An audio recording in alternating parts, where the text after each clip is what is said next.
नमस्कार, अतुल्य लोकतंत्र चैनल में आप सबका स्वागत है। मैं हूं आपका अपना दोस्त अतुल्य कुमार।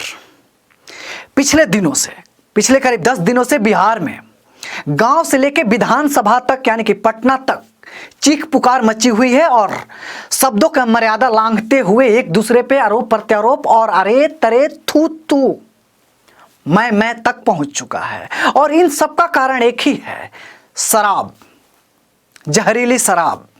आप सबको पता है कि नीतीश कुमार अपनी जिद के कारण बिहार में बिना सोचे समझे बिहार की जनता पे एक फरमान जारी करते हैं और वो फरमान होता है बिहार में शराबबंदी। बिहार में शराबबंदी इस तरह से लागू कराया गया, थूक चटवाने से लेके बिहार में नहीं आने देने तक और बिहार में शराब पीने नहीं दूंगा, इस तरह के वचनों के साथ बिहार में शराबबंदी को लागू करवाया गया। लेकिन पिछले 6 साल से शराबबंदी का बिहार में इस तरह से धज्जियां उड़ाया गया, इस तरह से इस परियोजना का मजाक बनाया गया शराब माफियाओं की तरफ से कि नीतीश कुमार को हर बार अपना ही दिया हुआ वचन और अपना ही थूका हुआ चाटना पड़ा है। इस सबको जिंदा जागता उदाहरण है समय समय पर बिहार में जहरीली शराब पीने से लोगों की मृत्यु। अभी हाल फिलहाल में बिहार में जहरीली शराब पीने से करीब अभी तक 80 से ज्यादा लोगों की मृत्यु हो चुकी है। लेकिन नीतीश कुमार हैं जो कह रहे हैं कि बिहार में शराबबंदी चलेगा और जो लोग शराब से मरे हैं उनके लिए मुआवजा नहीं दिया जाएगा। यह सत्य भी है। जबकि कोई सरकार कोई परियोजना लाती है, उसके आप विपक्ष में और उसके विपरीत जाके कार्य करते हैं तो सरकार इसके लिए जिम्मेवारी और जिम्मेदार नहीं है। इस बात में अग्री करता हूं।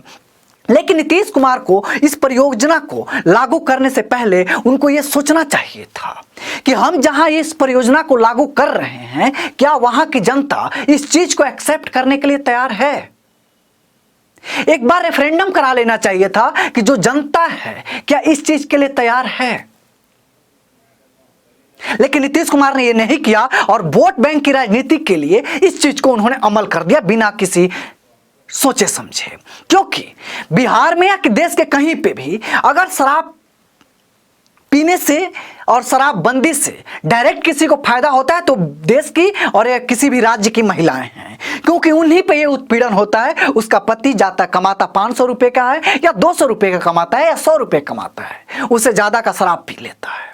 नीतीश कुमार की सोच सही थी लेकिन बिहार उसके लिए तैयार नहीं था और इसका कारण आप सबको दिखता है। क्योंकि जहां समाज और जो समाज शिक्षित नहीं है वहां पे किसी बिना सोचे समझे किसी प्रोजेक्ट को अगर लेके आएंगे तो उसका कोई फायदा नहीं है। और बिहार में शराब का कारण यही हुआ और बिहार में शराबबंदी का हश्र यही हुआ कि बिहार की जो समाज है, जो अशिक्षित वर्ग है, जिनको बस इसलिए जिंदा रखा गया है कि जो सरकार के लिए सत्ता परिवर्तन में काम आ सके, वोट दे सके, उनको शिक्षित और जागरूक नहीं करना है। और वही समाज आज जहरीली शराब पीने से मौत के मुंह में जा रहा है। तो नीतीश कुमार अपना आपा खो देते हैं। वहीं विपक्ष उनसे कहता है कि जिन लोगों की मृत्यु हुई उनके लिए मुआवजा दीजिए। मैं नीतीश कुमार और विपक्ष से कहना चाहूंगा कि मुआवजा उसके लिए मांग रहे हैं जो कि सरकार के किसी भी कानून के खिलाफ जा रहा है। अगर इस तरह से होगा तो यह भी होगा कि मैं सरकार की किसी संपत्ति को नुकसान पहुंचा रहा हूं, अगर मेरे ऊपर कार्रवाई हो रही है, सरकार के किसी रूल रेगुलेशन को तोड़ रहा हूं, मेरे पे कार्रवाई हो रही है, तो मेरे घर परिवार जो घर पे बच्चे हैं उनके लिए भरण पोषण का प्रावधान किया जाए। तो फिर कानून का डर किसको होगा। इससे नीतीश कुमार को इस बात से तो मैं 100% एग्री करता हूं कि जो जहरीली शराब पीने से जिनकी मृत्यु हुई है उनके प्रति हमारा संवेदना है, लेकिन उनको मुआवजा देना कहीं से भी सही नहीं है। नहीं तो ऐसे हर लोग शराब पी के मौत के मुंह में जाएगा। लेकिन शराब पीने का कारण क्या है। तो बिहार में रोजगार, बिहार में हर एक इंसान इतना मानसिक स्थिति खो चुका है कि उसके करने के पास रोजगार ही नहीं है। डिप्रेशन में जा चुकी है आधा बिहार की जनसंख्या, चाहे वो किसी भी वर्ग के हों। घर में बेटी की शादी, बेटे की नौकरी और उसका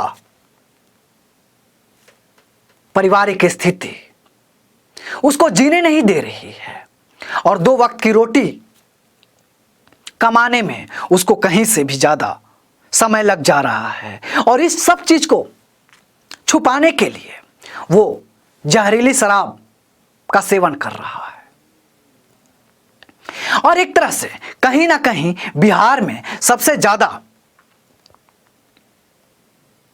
शराब पे जो अंकुश लगाया गया है, इससे एक अर्थव्यवस्था का भी नुकसान हो रहा है, क्योंकि जो शराब 1000 में मिलती थी वो बिहार में 2500 तक पहुंच चुकी है, और ये शराब माफिया लेके आते हैं, लोग इसको बड़े चाव से भी खरीदते हैं। तो जो राजस्व का नुकसान हो रहा है, इसका भरपाई कौन करेगा?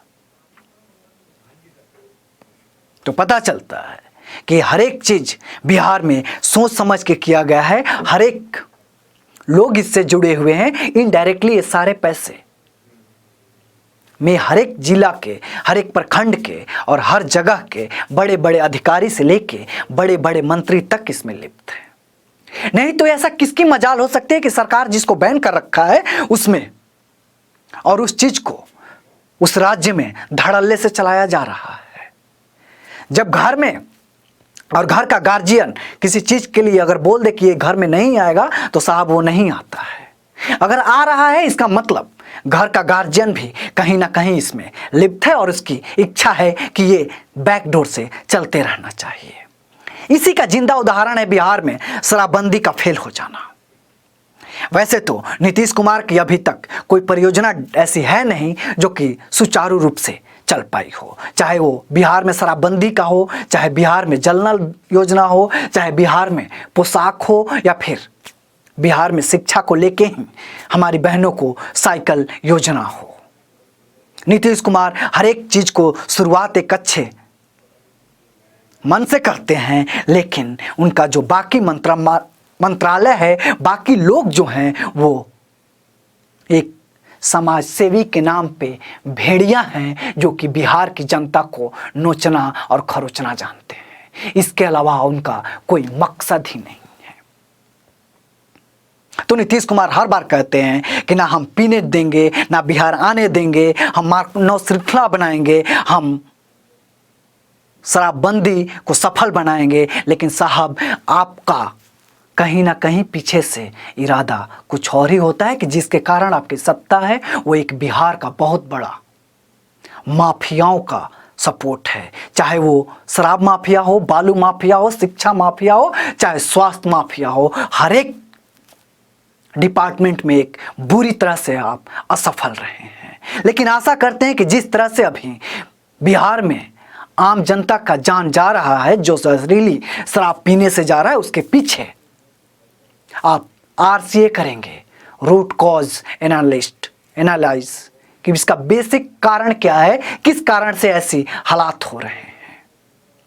इसी आशा और विश्वास के साथ आज का वीडियो मैं खत्म करता हूं कि एक दिन बिहार का स्वास्थ्य अवश्य स्वस्थ होगा। खुदा हाफिज।